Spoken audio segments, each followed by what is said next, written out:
Hi everybody, welcome to day 5. Happy Friday. Hope everybody's doing well. Super fun that everybody's following along. Good work. It's been really fun to look at the pictures and comment and ask questions. Super fun. Day 5 is the last day of just feeding starter, and then tomorrow we get to do a lot more interesting stuff. So let's take a look at our starter. It's day 5. I'm really happy with the look of this. It's starting to look a ton like my mature starter, doughy and bubbly. This is really cool. So this is really good. All we're going to do today is discard 200 grams and add 150 flour and 150 water. Okay. Jim said in the comments that scales can actually go negative, which I had seen before. I just had never really thought about it. So let's give that a try. I'm going to zero my scale as is. It's at 0, and we are going to discard 200.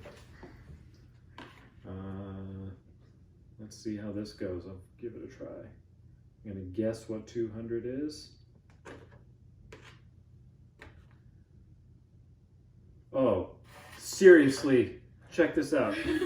Hang on. I'm not making this up. What? There's been no Negative 199.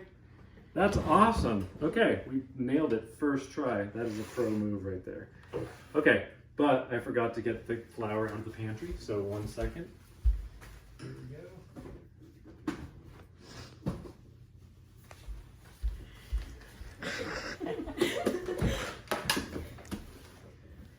Now we are going to add, I need to triple check, add 150 and 150. So I'm going to zero it again, because math is hard for me.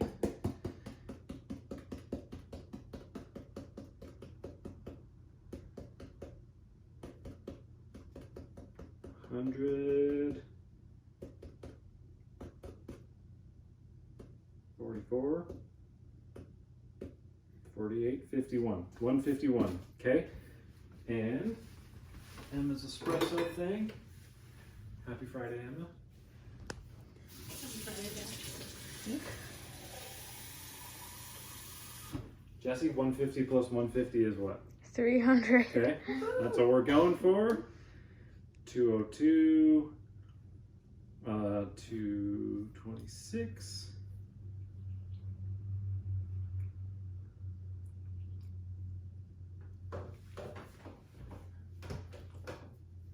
And 301.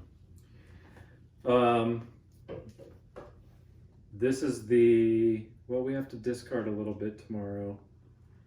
So 2 more days of discarding. Super happy starter. Sorry, Rosie.